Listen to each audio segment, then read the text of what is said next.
Oke, selamat siang. Ketemu lagi di mata kuliah Arsitektur Mancanegara di minggu kelima.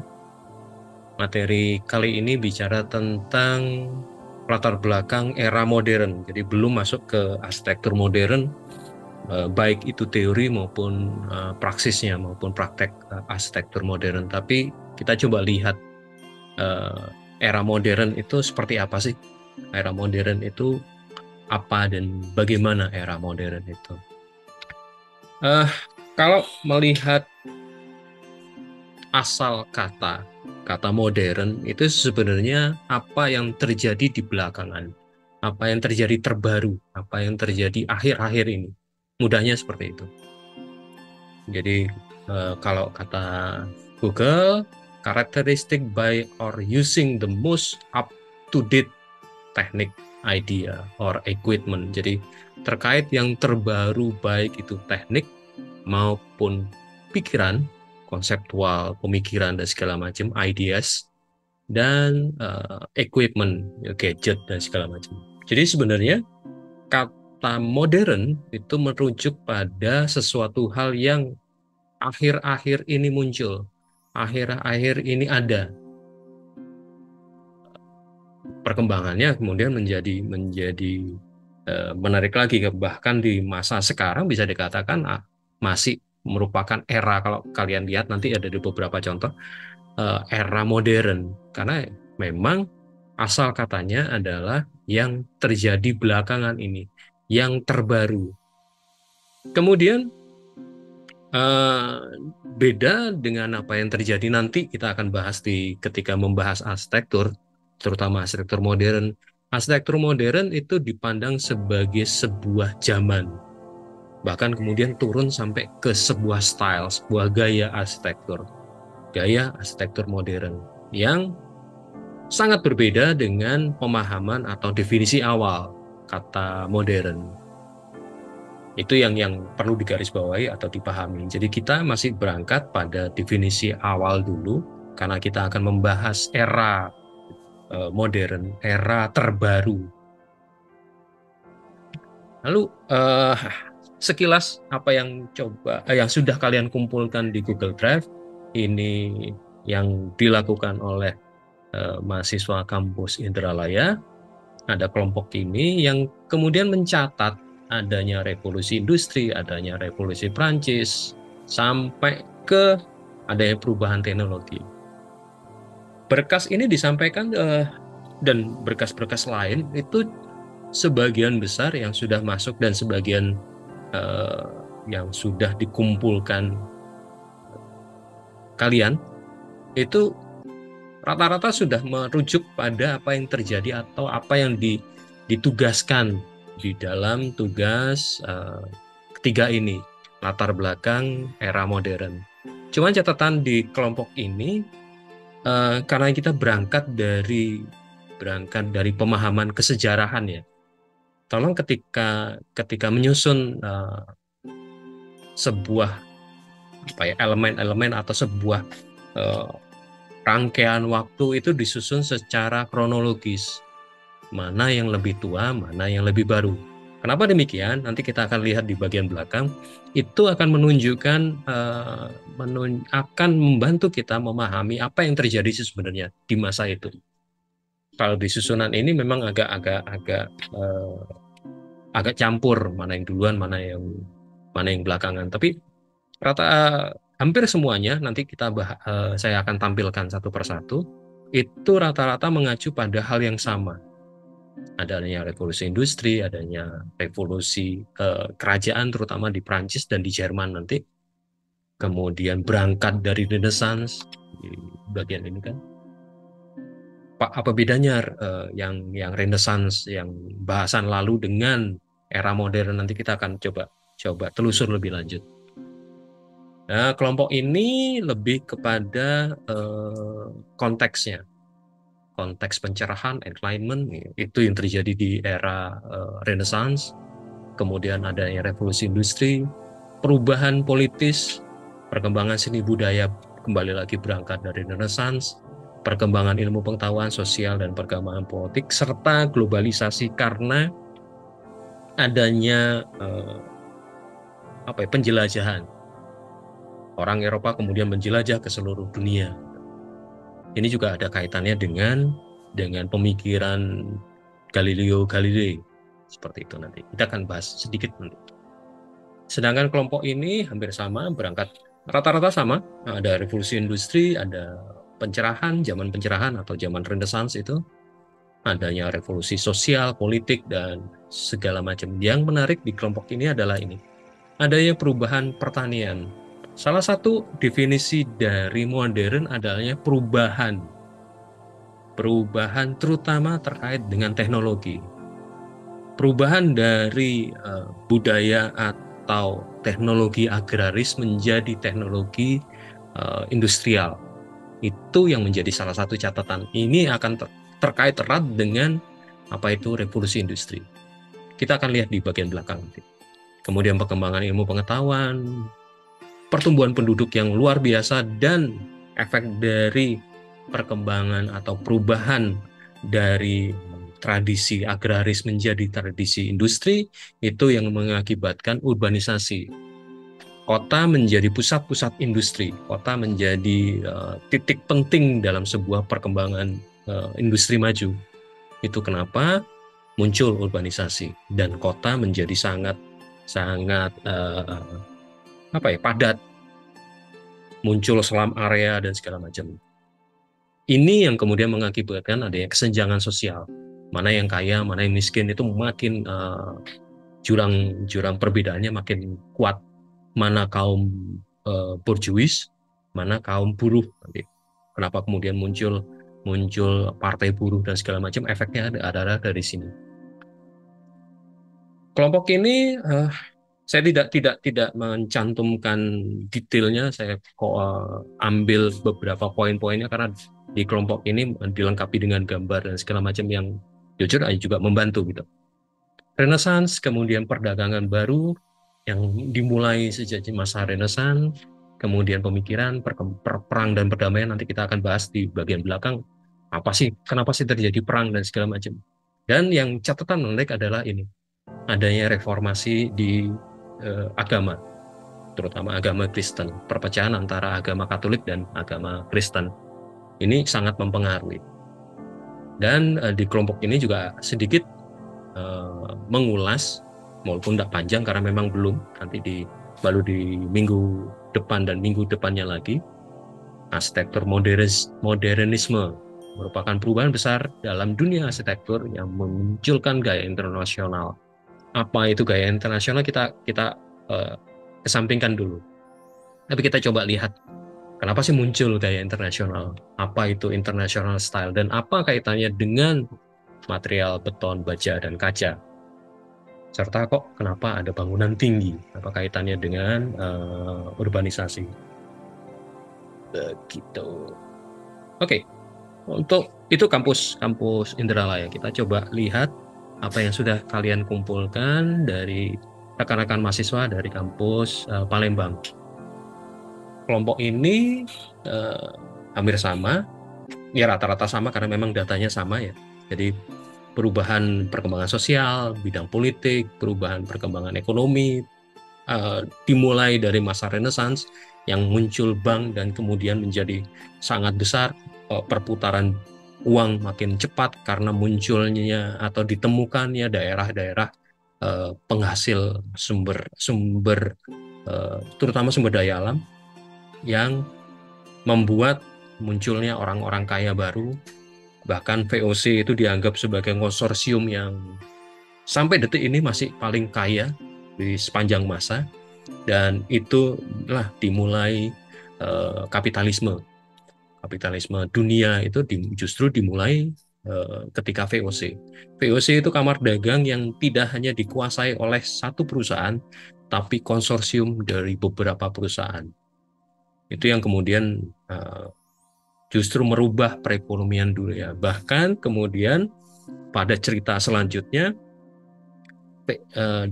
latar belakang atau perkembangan VOC itulah yang kemudian memunculkan New York sebagai pusat perekonomian dunia. Meskipun tidak langsung ya, adanya tukar guling antara tanah yang di New York dengan tanah Inggris yang ada di Banda, itu yang menyebabkan kemudian New York berkembang menjadi salah satunya berkembang menjadi pusat perekonomian dunia.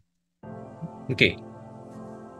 Ini kelompok ini, kemudian kelompok berikutnya sama, berangkat dari Renaissance, ada reformasi Protestan, kemudian penjelajahan, dan segala macam, ada revolusi Prancis, perubahan politik, dan segala macam. Ini juga berangkat dari Renaissance, kemudian adanya ekspansi ke beberapa negara, dan catatan yang menarik adalah temukannya mesin cetak, seperti yang sudah saya sampaikan di tema Renaissance kemarin. Mesin cetak ini kemudian merombak, benar-benar merombak cara berpikir, karena kesempatan untuk mendapatkan pengetahuan itu bisa didapatkan atau bisa dilakukan oleh segala golongan. Memang kemudian pada kenyataannya memang ada golongan-golongan tertentu, tapi pengetahuan tidak hanya berhenti pada sebuah institusi, tapi bisa menyebar. Dan para pemikir, para ilmuwan pada saat itu juga bisa menyebarkan pengetahuannya. Jadi pengetahuan itu terus bergulir, tidak berhenti, tidak stagnan, tapi sifatnya dinamis. Kelompok ini kemudian menyebut salah satunya adalah Galileo Galilei tadi dan Isaac Newton. Nanti kita akan ulas sedikit di bagian berikutnya. Yang kelompok ini, revolusi industri, revolusi perdagangan, ya, perubahan sosial, efek dari perubahan ini kaitannya dengan ini, kaitan dengan monarki ini, kerajaan menjadi sebuah sistem negara yang lebih demokratis, katakanlah itu, terutama yang terjadi di Prancis dan di beberapa tempat di Eropa yang akan mempengaruhi. Kemudian ini revolusi Prancis dan juga efek dari penjelajahan itu muncullah imperialisme dan kolonialisme. Hati-hati ya, kolonialisme tidak selalu berkonotasi dengan penjajahan. Kolonialisme itu asal katanya koloni, sebuah tempat tinggal yang berbeda dari tempat asalnya, sebuah tempat hidup baru gitu. Jadi asal katanya itu. Kemudian ketika ketemu dengan pemahaman ekonomi, terutama menguasai sebuah daerah, itu kemudian menjadi kolonialisme dalam pemahaman sekarang, sebuah usaha untuk mengontrol atau bahasa gampangnya menjajah. Catatan di sini di kelompok ini adalah tentang perang dunia, baik perang dunia pertama dan kedua. Nanti kita akan coba lihat.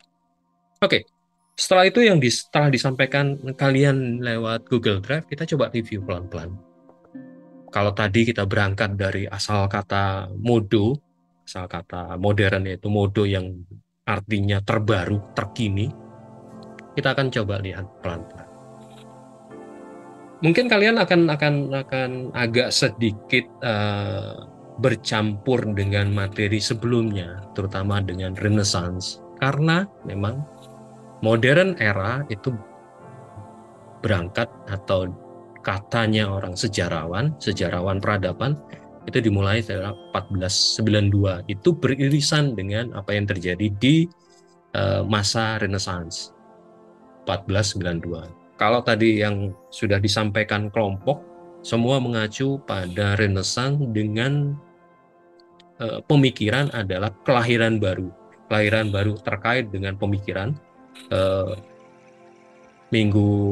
Beberapa minggu yang lalu bicara tentang Descartes, saya berpikir maka saya ada, itu juga mempengaruhi.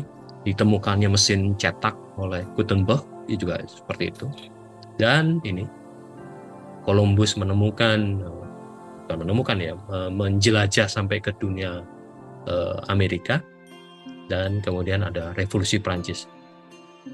Sementara kita sepakati dulu yang terjadi era modern itu dimulai sejak masa Renaissance, atau beberapa ahli sejarah mengatakan sebagai modern mula, early modern. Oke. Sampai ya, ini kalau kalian perhatikan 1789 sampai sekarang. Sekarangnya kapan? Itu yang menarik lagi kalau kemudian dibandingkan dengan apa yang terjadi di perkembangan arsitektur. Kalau mengacu pada itu tadi, penjelasan tentang early modern, semua mengacu pada angka 1500 awal, atau kalau yang di sini ada 1492 dipastikan. Kemudian juga bicara tentang ini, Anda menyebut tentang Renaissance, artisnya Da Vinci, Batiste, Alberti, Filippo Brunelleschi yang sudah kita bahas di minggu-minggu sebelumnya, terutama minggu kemarin, terkait dengan tokoh-tokoh arsitektur dan karya-karyanya. Kalau di bagian yang ini lebih kepada politik, walaupun kita tetap menemukan ada beberapa kata yang ada ini seperti John Locke, ini kaitannya dengan politik ekonomi, kekuasaan dan segala macam. Dan terjadi hampir di seluruh Eropa, Inggris, Belanda, Turki, bahkan sampai Turki dan segala macam. Itu yang identifikasi kenapa kapan era modern itu berawal.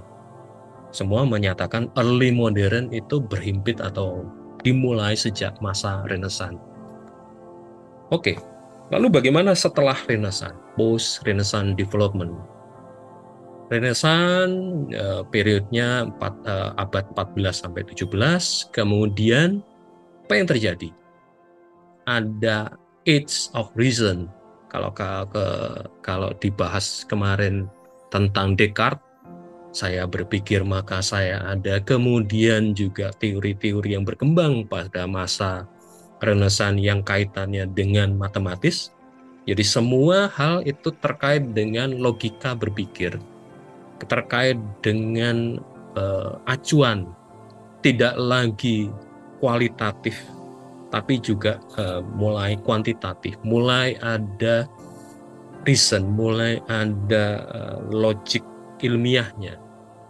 Itu yang terjadi.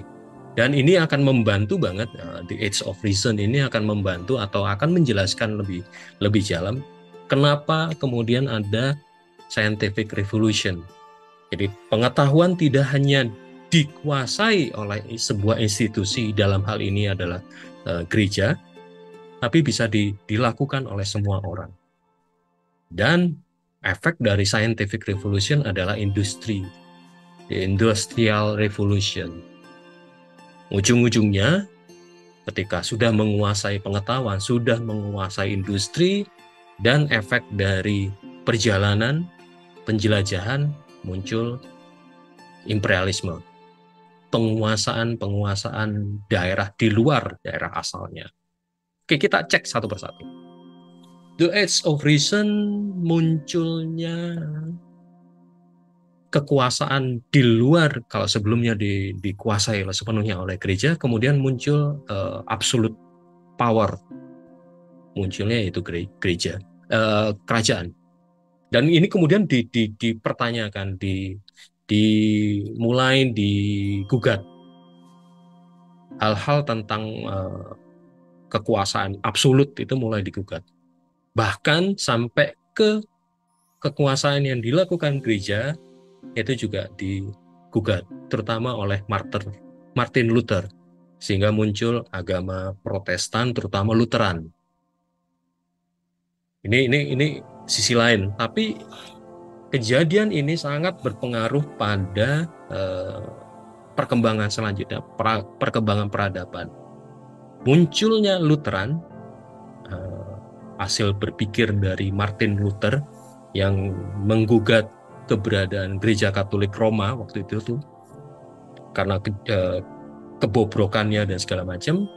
Efeknya di Jerman kemudian banyak kerajaan-kerajaan yang menganut agama Kristen Lutheran.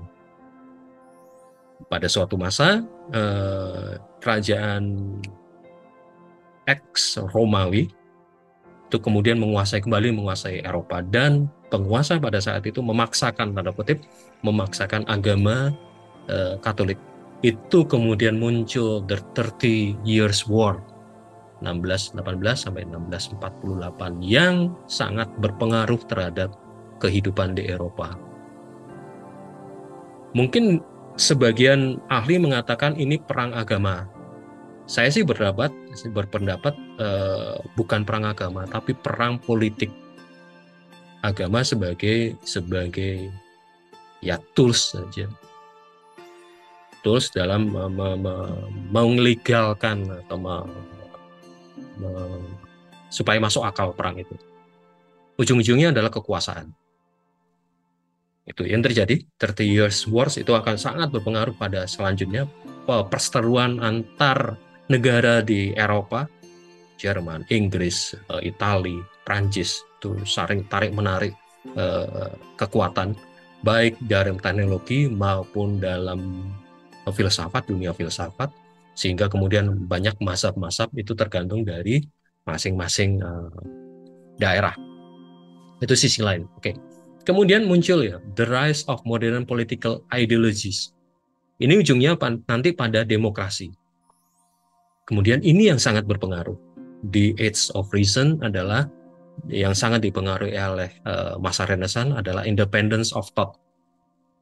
Berpikir secara independen yang bisa dilakukan oleh semua orang yang memang punya kemampuan. Ya, ini alasan the reason of the Age of Reason menjadi salah satu latar belakang yang kuat dari perkembangan era modern. Kemudian tadi scientific revolution, kalau kita mulai tadi ada kelompok yang menyebut Galileo Galilei dan Isaac Newton. Ini tidak hanya kita belajar ketika masa SMA tentang ilmu Newton yang dia mendapatkan ilham justru ketika kejatuhan apel, tapi bukan pada itu. Kalau saya mencatat justru pada ini, Newton Law of Motion. Pemahaman tentang pergerakan dan waktu nanti. Itu yang akan sangat mempengaruhi pada perkembangan teknologi selanjutnya. Pergerakan dan waktu.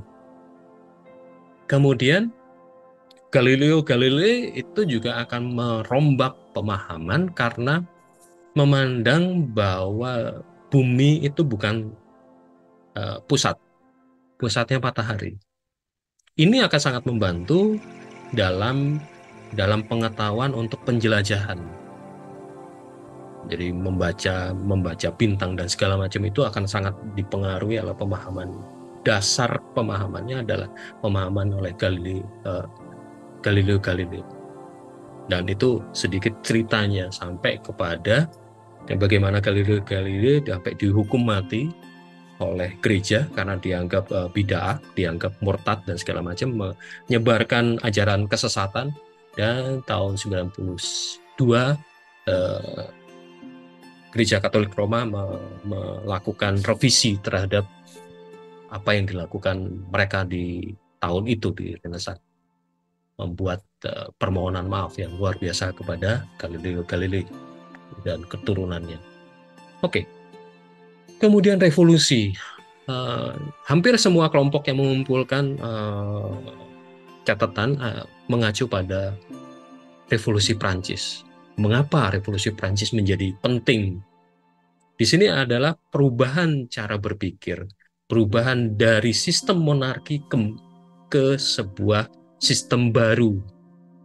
Tidak lagi berdasarkan keturunan, tapi berdasarkan cikal bakal. Saya mungkin mengatakan ini perlu di cross check, cikal bakal demokrasi, walaupun ujungnya adalah si Napoleon Bonaparte yang sama-sama juga absolut, kekuasaannya absolut, tapi tidak lagi berdasarkan keturunan, tidak lagi berdasarkan garis keturunan seperti halnya yang ada di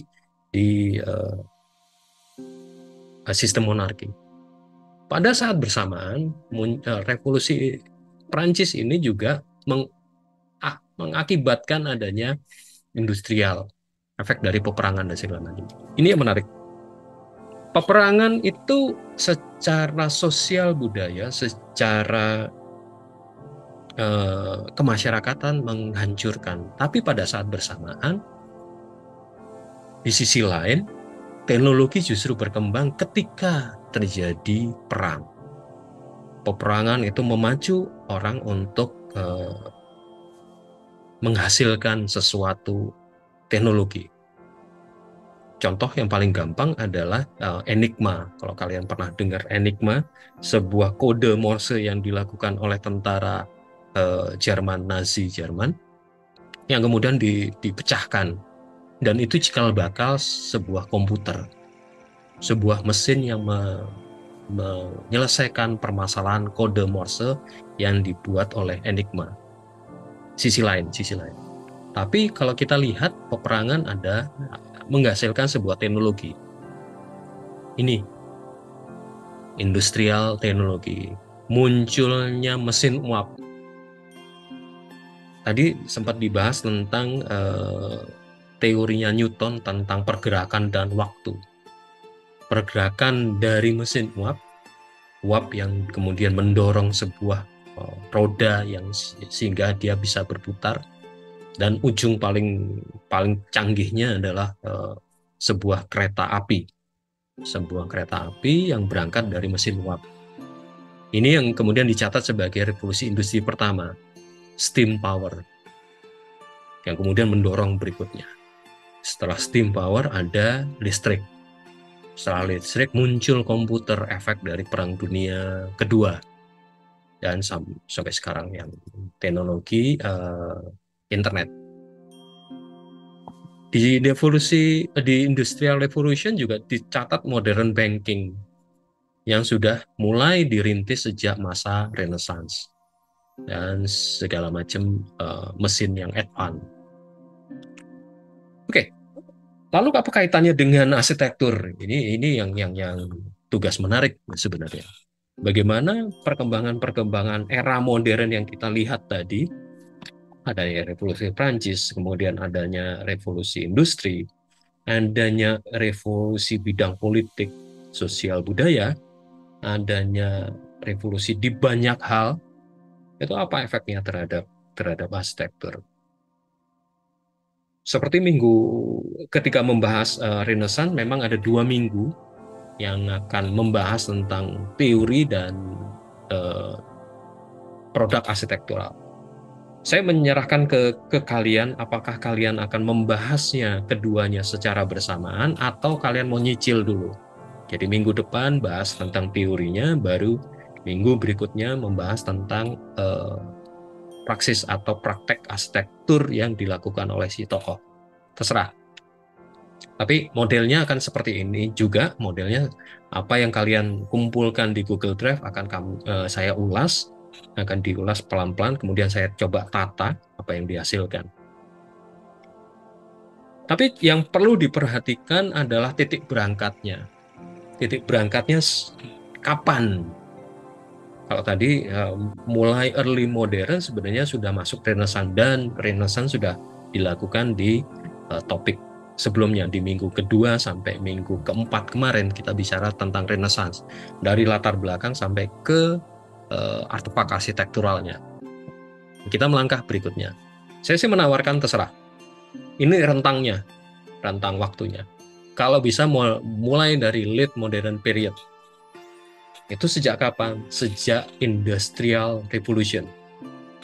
Dari tahun 1800 sampai, saya terpaksa motong karena akan berhimpit dengan postmodern.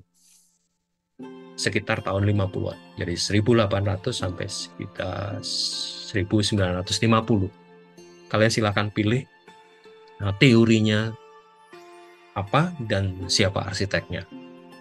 Sekedar catatan, kalau ada Weimar Republik, ini akan berkait erat dengan Bauhaus, terkait erat dengan Nazi. Ini akan sangat seru karena pembahasan arsitektur modern akan sangat banyak berhimpit di hal ini, Weimar Republik dan Bauhausnya. Tapi saya tidak akan menutup peluang untuk membahas karena ternyata dari timeline di sini, baik waktu maupun tempat itu kita bisa bermain. Apa yang terjadi ketika ada revolusi Meiji, umpamanya yang di Jepang? Apa yang terjadi kemudian di Inggris atau di Prancis? Mungkin ya gimana? Setelah revolusi Prancis, setelah tumbangnya Napoleon Bonaparte, Itu apa yang terjadi? Karena di situ muncul ada Republik, ada Second Republic dan Third Republic. Atau kalau mau main-main di India, silakan. Ketika Inggris masuk di India, seperti apa? Modern seperti apa yang dibawa di Inggris? Sekarang informasi tentang Afrika banyak banget. Gimana pengaruh Prancis di Afrika ketika zaman-zaman penjajahan Prancis di situ, sekitar tahun 1870-an sampai 1900-an, seperti apa? Jadi silakan kalian mengeksplor sendiri.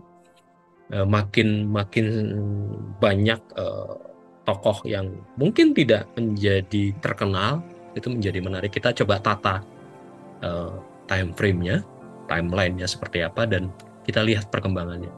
Karena yang terjadi adalah kalau kita bicara tentang modern era, yang terjadi adalah seluruh dunia, bahkan di Rusia. Seperti apa sih Russian Empire ini? Mungkin ada nanti muncul Rasputin, bagaimana pengaruh Rasputin terhadap arsitektur umpamanya, saya nggak tahu. Atau mau bicara tentang Stalin di akhir-akhir sebelum masuk ke 1950, sebelum masuk ke Cold War yang akan menjadi bahasan di postmodern nanti. Ini juga bisa jadi acuan. Nanti file ini akan saya kirim di WA group, jadi kalian bisa mulai. Jadi ada restorasi Meiji di Jepang 1868 yang sebenarnya masuk dalam late modern period.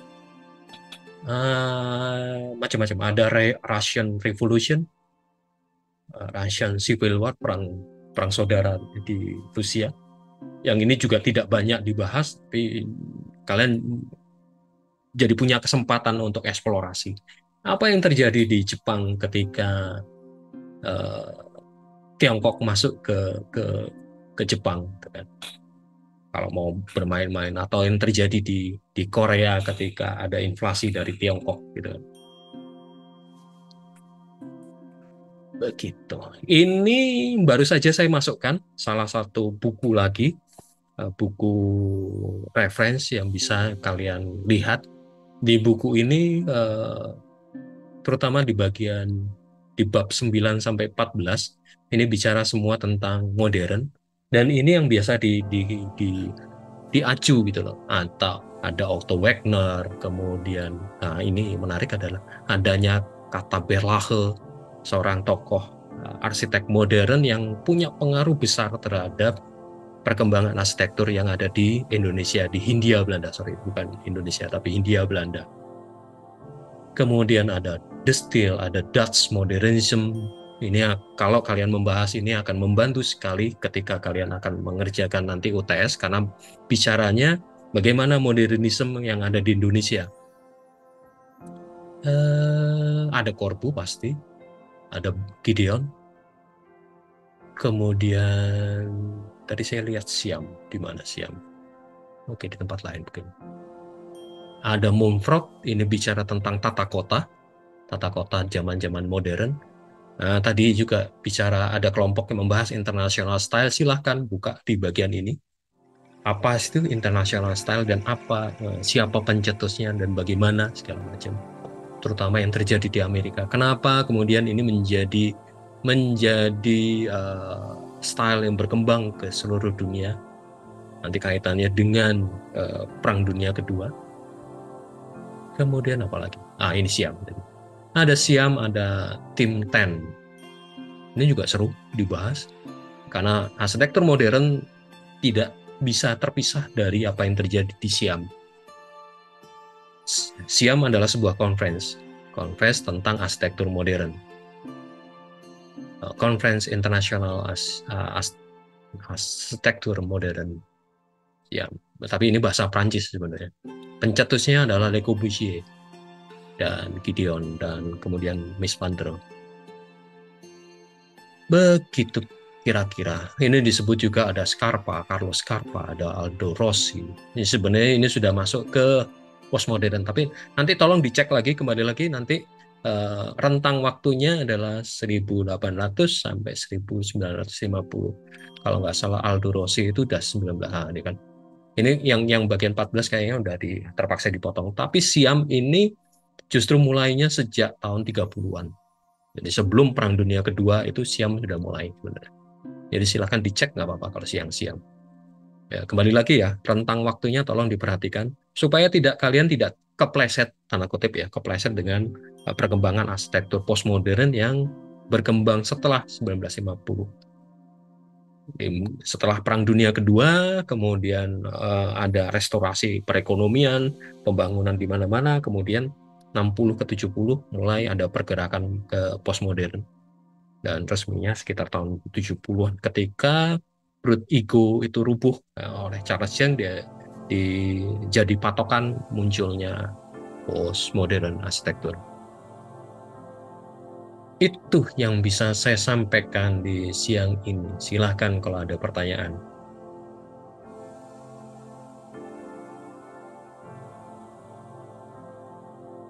Ada pertanyaan, ada tanggapan? Cukup? Oke. Kalau cukup, tidak ada masalah. Saya stop recording. Terima kasih atas perhatiannya.